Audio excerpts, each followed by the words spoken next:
For our last day in Puerto Rico, we had to check out of our Airbnb and spend the day in Old San Juan because our flight wasn't until about 2 in the morning. So we had a plan to explore the other fort, Fort San Cristobal, the one that we didn't have time to see yesterday. And luckily, this one was just a couple of blocks away from the Airbnb that we were staying at, so we didn't have to go far. It's 11 o'clock on Sunday right now, and we're pretty much packed. We got all our stuff ready to go, because now we have to leave the hotel room, and the plan was to try to leave the bags here, but they said that we can't leave the bags here. So for the rest of the day, we're going to be walking around San Juan with all of our luggage.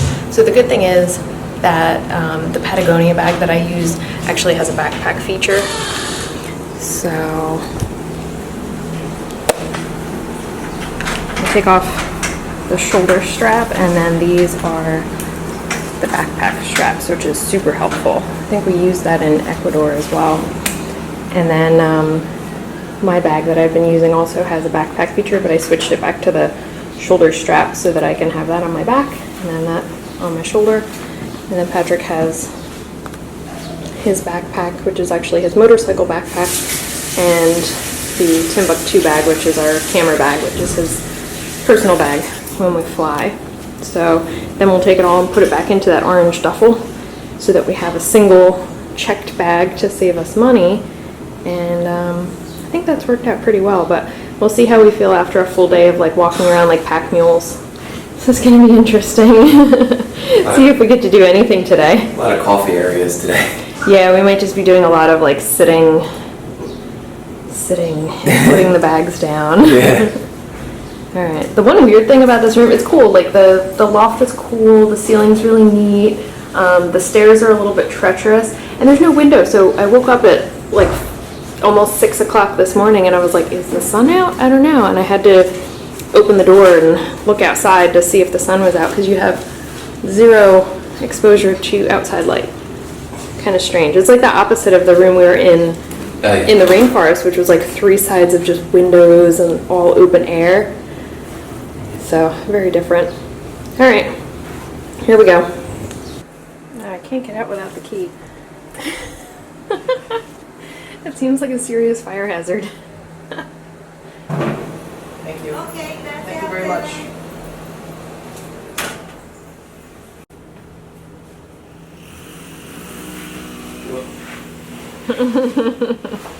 Here we go.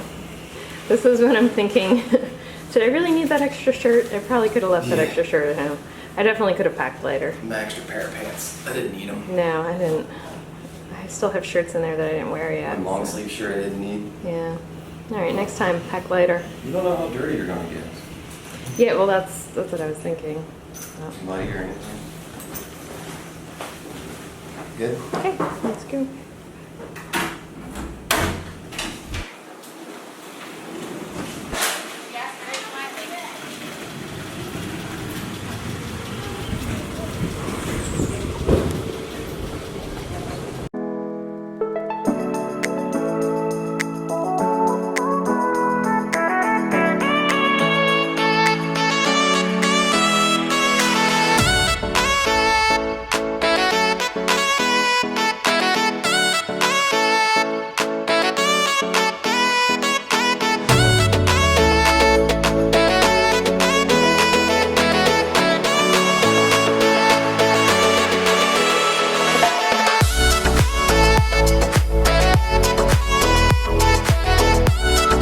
Since we had already paid for admission to El Morro yesterday, we found out that our admission price was actually good for both of the forts for 24 hours, so that was great. We got to visit this fort and didn't have to pay any extra.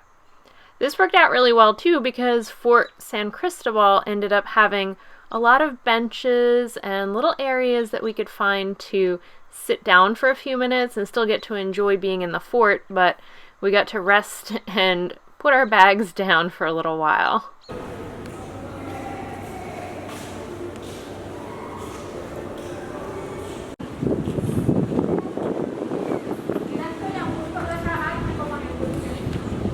as you head up toward the top level of the fort, there was a very interesting area with outlooks that were used for defensive positions, but again, these areas that were created for defense now give us these amazingly spectacular views of the water and the city all around.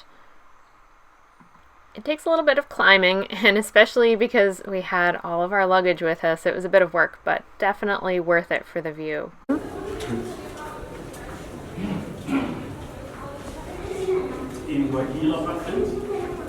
It's like the tunnel in Ecuador. One of the most interesting spots of Fort San Cristobal was underneath, in the areas where they kept prisoners. You could actually go into some of the areas that were prison cells, and on the walls you would see the drawings that the prisoners had made to try to pass the time when they were stuck underneath here with no access to sunlight or the outside world. Good. Nope. Good. As you come out from the dungeon, you're taken around to the back of the fort. And we spent some time in this area because it wasn't very crowded. We were able to put our bags down on the side, and the view was really great. So we didn't mind spending some time relaxing here.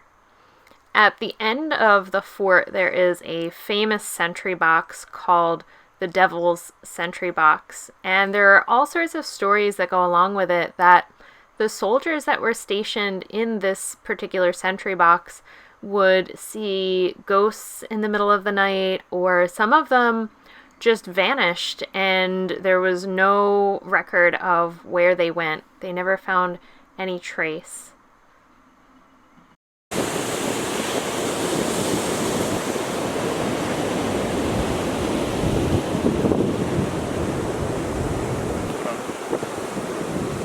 What are you doing? Oh. Good pose, good pose. 90% of the people we're doing here. Tilt a little to the right. Okay. More leg. Maybe that. Good, good. I think I got it. One of the other reasons that we stopped and hung out here for a while was so I could get some promotional pictures. I was finishing up my book called Yoga Therapy at the Wall, and being in the walled city, there were some good pictures to be taken.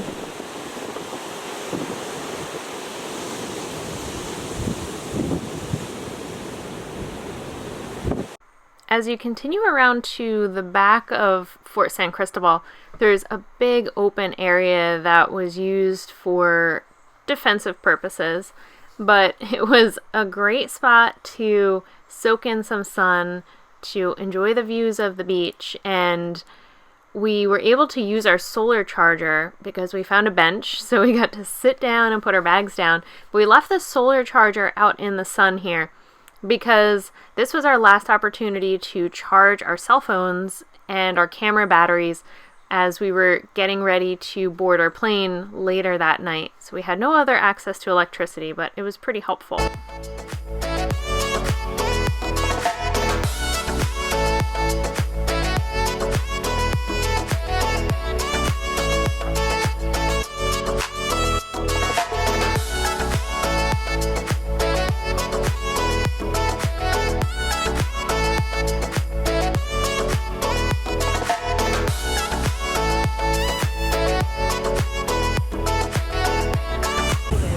Not park beer. No.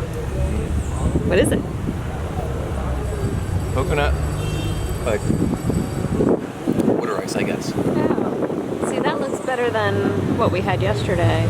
Yeah, it's good. Milky. You're gonna have to text that. We found ourselves back at Columbus Square.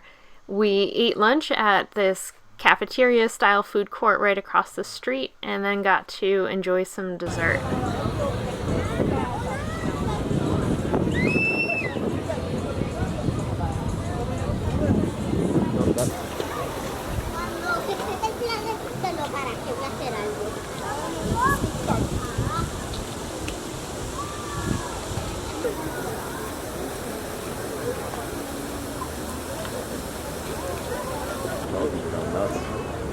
Yeah, I guess it's like dinner time for pelicans. We spent some time down at the waterfront watching the small fishing boats bring in their catch from the day, and the gigantic cargo ships coming in, and the pelicans that were diving into the water to catch their dinner. It ended up being another awesome sunset down at the waterfront.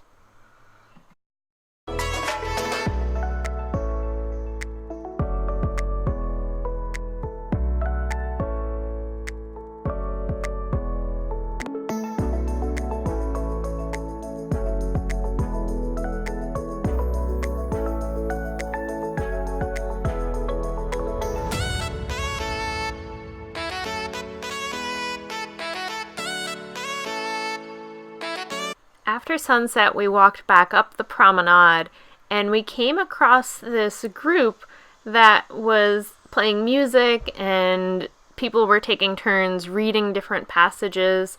It was a very interesting community gathering just out in the promenade that seems like it happens every week.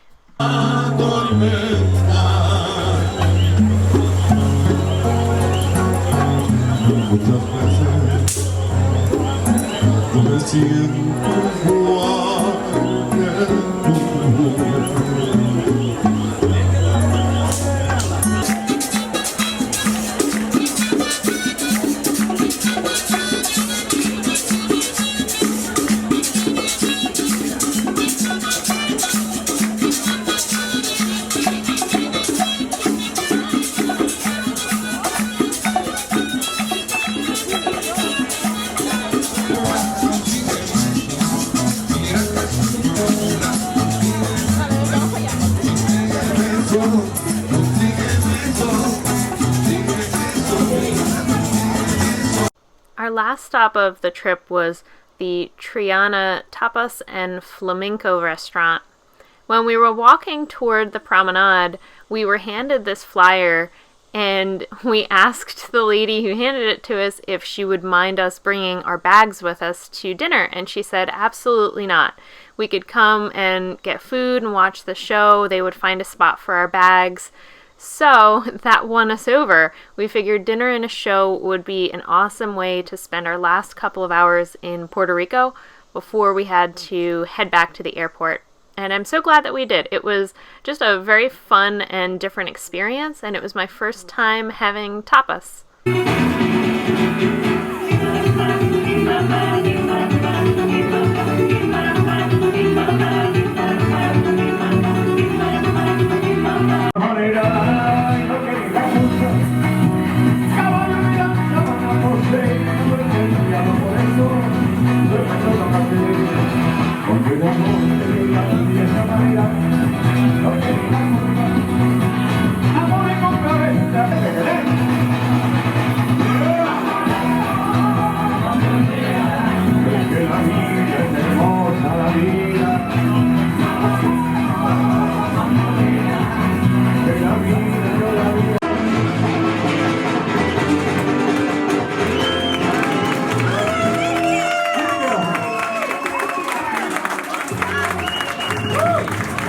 When the show was over, we sadly took our bags and headed back to the airport. At least this time we were able to take an Uber, so it was quite a bit cheaper than our ride from the airport into San Juan. But I have to say, the airport at midnight, 1 in the morning, is really kind of a depressing place, but I was really, really sad that we were going home. I did not want to leave Puerto Rico.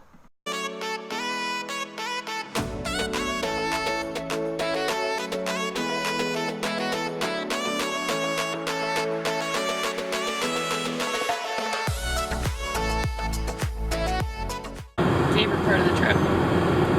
Just walk around San Juan. San Juan? Yeah. I think walking around San Juan might have been my favorite part of the trip too. I like the rainforest a lot, but we didn't get to see a ton of the rainforest because everything was messed up from the hurricane. But I think the rainforest in San Juan was awesome. I did not expect it to be that cool. At least old San Juan. Least favorite part of the trip? Coming home. Coming home. Yeah, blows. I second that. Was also not a fan of the ferry. That was kind of a pain in the ass. We lucked out, but still that could have been run a lot easier. It wasn't that busy. I've been on many ferries on trips, and that was by far the most disorganized, backwards, just, I don't even know what's going on there. Iced coffees the whole time. Yeah, nobody really was quite concerned about anything going well. It doesn't matter. What ferry? Where's that ferry going? I don't know. Oh, okay. There's like 2 of them. Favorite meal? I'd have to say the last one, just because of the show. Oh, the tapas and the flamenco dancing. Yeah, that was pretty cool. That was a great way to cap off the end of the trip. I have to say one of the other great meals was just the beach area. Oh, Pinones? Yeah. Yeah. I like that. Yeah, Pinones was cool because it was just like such a locals area, and then the beach is right across the street. I had no idea that beach was so close, and that was like a gorgeous beach. I wish we had time to go hang out on that beach. After you come out of the airport, pretty much go towards the ocean. You make a left, it's like Old San Juan, and there's a little bit like resorts there. You make a right, and it's another world. It's just the road locals, goes right along the water. A lot of food. Water's there, or the ocean's right there. Beaches, parties. I think the Mofongo is like my new favorite food. Oh yeah, which one's that? That's the mashed plantain. Oh yeah, no, I like that too. The tostones are good too, but I don't love things that are fried. So I think I like the Mofongo. It was funny when we went out with Helen and Pepe. I think we were both like afraid of it. We were like, "What the heck is?" We didn't want to order it. We were like, I'm not going I don't know what Mofongo is. That sounds weird. So it took us a little while to warm up to it, but I think we're pretty comfortable with the food now. And the paella is really awesome. I enjoy that. I always like rice and seafood and stuff. Oh, you know what else I thought was interesting? How many times on the trip did people thank us for coming? Oh, a lot. I've never been anywhere that people were like, "Thank you for coming here. Thank you so much." Like as a tourist, like you're doing like a yay, like you did something. Like so happy to see tourists back. Or they were just like like it's almost like they're coming out of the black, like the darkness. Yeah. They're starting to see the light of like things getting back to normal. Like waiters would be like, "Really, thanks for coming, man." Like like very genuine. Yeah. Happy to have people coming back to see the island, and people should go there. I think. Well, my one thing of advice was with Puerto Rico was just go. It's easy. You just gotta go. It's 4 hours away. Well, for us, it's 4 hours away. Mm-hmm. And for everybody that we talked to that had been to Puerto Rico at all, I think every single person, except for one, had been on a cruise that stopped there as a port. And I could see, like, Old San Juan's awesome, so you would definitely want to check that out. If you were on a cruise that was going to Puerto Rico, that'd be awesome. And go in the forts, it's cool. And the forts, the forts are really cool. Just, like, walking around the streets, the waterfront, all of it's cool. But I think it's also important to like go out and explore the other parts of the island because they were so different. Even just the climate from the north to the south, the plants were different. The humidity was different. It was so dry in the south, but it was like a good dry. The beaches are different. You get like the sandy beaches, the rocky beaches, the mangrove beaches. Like it's all different, and it's not that big. We drove around it in just a couple hours here and a couple hours there. That's the thing. Once you get to like almost like one big triangle, diamond shaped actually. Like you get around the island, it's only a couple hours between each point. It's not like hour and a half. We didn't do any long driving days. I think the longest we drove was what, 2 hours? Maybe? I don't even think it was 2 hours. No, we thought it was going to be longer, but it was much shorter actually. That was to the ferry. So, yeah, you can't beat that. And everybody was super accommodating with our horrible Spanish. It was so bad. But nobody was like irritated with us. Everybody was so patient, trying to help us figure it out. To guest attendants, to... Yeah, everybody. Waitresses, people who were checking us into the Airbnbs, like everybody was so accommodating. And I'm sure it's annoying when people come to your place where you speak Spanish and don't understand anything, but they were all super nice about it, so we appreciated that. Made the experience a lot better. So I think... You always feel like an asshole a little bit, not knowing. Like, I know. Yeah. The small basics, but... We could have done better. Yeah. We'll do better next time. We'll do better. But there will definitely be a next time. Because I think this was... The United States is Spain. Pretty great. Yeah, huge bonus of not having to go through customs. Oh. We were standing in the airport, and you know, like airport at 2 in the morning, nobody's like super thrilled to be there. But we were just standing in line at security going, oh my gosh, like thank goodness we don't have to go through customs, because every single time we've done that has been a giant pain in the ass. In Miami. Oh. Going through Miami. I don't know if I could ever fly through Miami again. I think I'm traumatized. Bring your dog. With Puerto Rico, you get all the benefits of the weather, the culture, the food. And the prices they don't gouge you. It's not crazy expensive like some of the other islands are. Like if you go to St. Thomas or St. John or some of those other, Aruba, really expensive. You can find a $2 beer everywhere. Yeah. Old San Juan, right in the middle of the tourist district, you can get one for $2. So I think more people from the States really need to go down and visit Puerto Rico just to, you know, experience it, but do your part to help with the recovery from the hurricane, for sure. You will not be disappointed. All right. Yeah. We'll be back.